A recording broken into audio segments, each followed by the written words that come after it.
Hello, ako po si Madam P at ito yung ating reading for Earth Sign, Taurus, Virgo, Capricorn. Take only what resonates.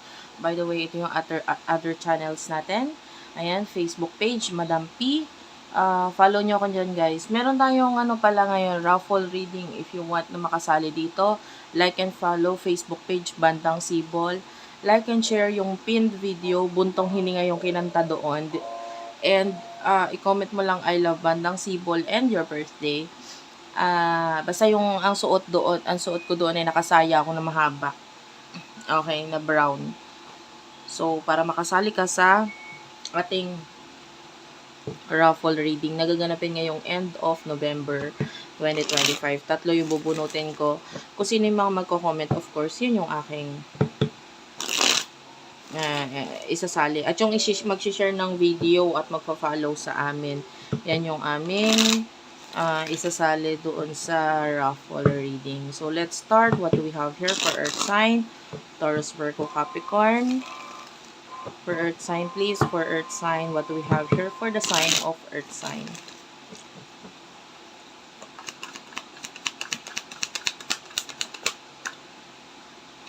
You do have here the Fool and the Queen of Wands. Okay. Kunin na rin natin yung sa side ng person mo, Earth sign.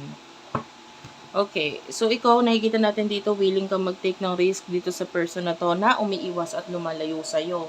Parang wala siyang pakialam, no? Tapos ikaw naman itong parang, sige, bahala na, ipupush ko to, gagawin ko to, ganyan. Ikaw yung willing mag-take ng risk dito sa person na to. And parang kasi na-find mo or nahanap mo yung home sa kanya. Like you feel comfortable dahil sa kanya or you feel at home dito sa taong to, pagkausap mo siya, ang sarap sa pakiramdam. Parang sa kanya mo nakuha yung mga ganong feeling na kaya willing kang mag-take ng risk dito sa person na to. At saka pwedeng malaki din ang naiambag niya sa success sa buhay mo. Like, pwedeng iba sa inyo, dahil dito sa taong to, nagkaroon ka ng ganyan, negosyo, or nagkaroon ka ng masasabi sa buhay. Kumbaga, somehow naging magaling siya or maganda siyang friend sa buhay mo. Kasi na-accomplish mo yung mga gusto mong ma-accomplish sa buhay mo dahil sa tulong ng taong ito. Or, as simple as yung advices niya, malaking bagay kasi sa yun. Pero itong person na to, parang wala siyang pakialam, no? Umiiwas at lumalayo pa nga. Alamin natin, ano emotion ninyo sa isa't isa.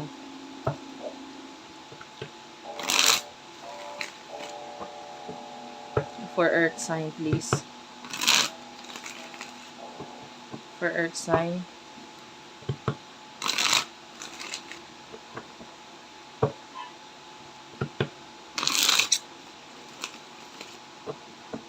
Emotion ninyo sa isa't isa. For Earth sign, please. Taurus, Virgo, Capricorn.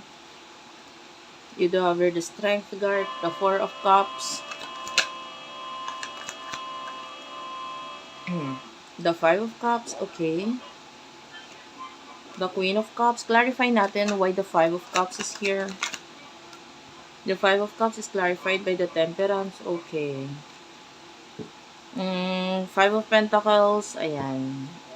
Ito, emotion mo dito sa person na to, you feel like this is a friend, this is someone na gusto mo pagkatiwalaan, like, mahal mo siya. With the Four of Cups energy,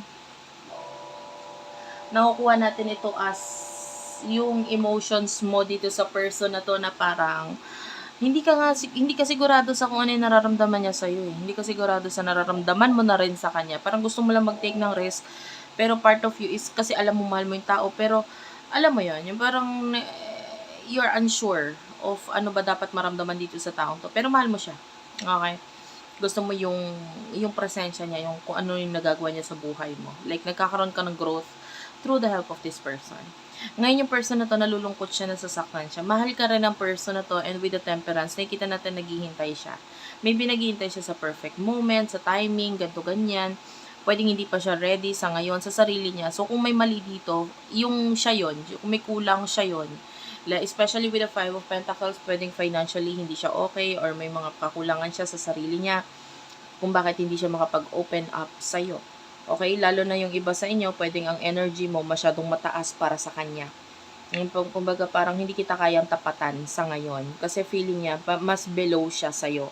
Kaya hindi niya maibigay or masabi yung mga bagay na gusto niyang sabihin sa'yo.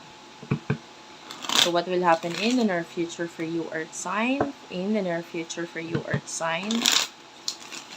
In the near future for you, Earth sign.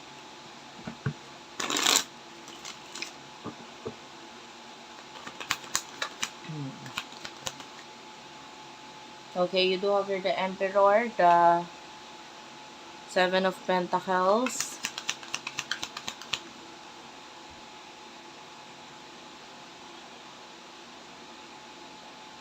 the Lovers, the Five of Wands, at saka the Nine of Pentacles. Nakakita tayo dito ng money, relationship, na I can see pag-aaway sa isang relationship. Well, I cannot tell. Pwedeng sa relasyon mo, sa relasyon ng person na ito.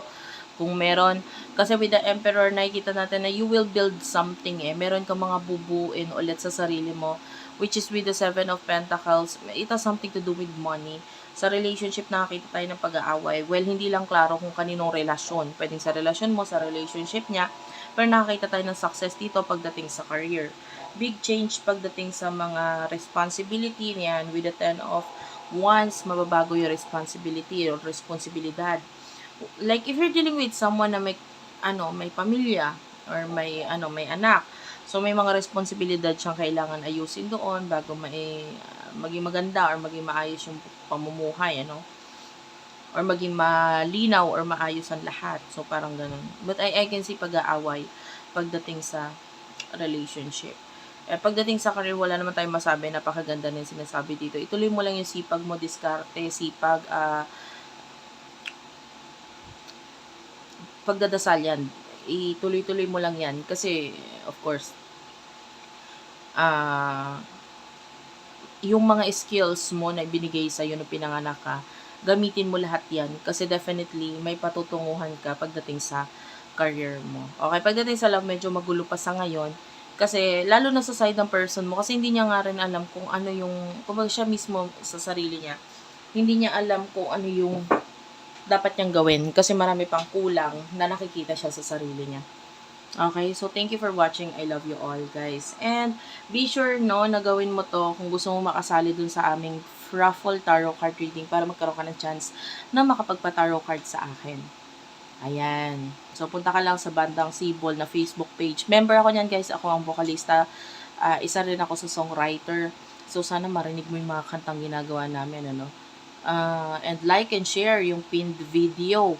Ayan. Kailangan ma-share din siya para marami din ang makapagpaabot nito, makarinig.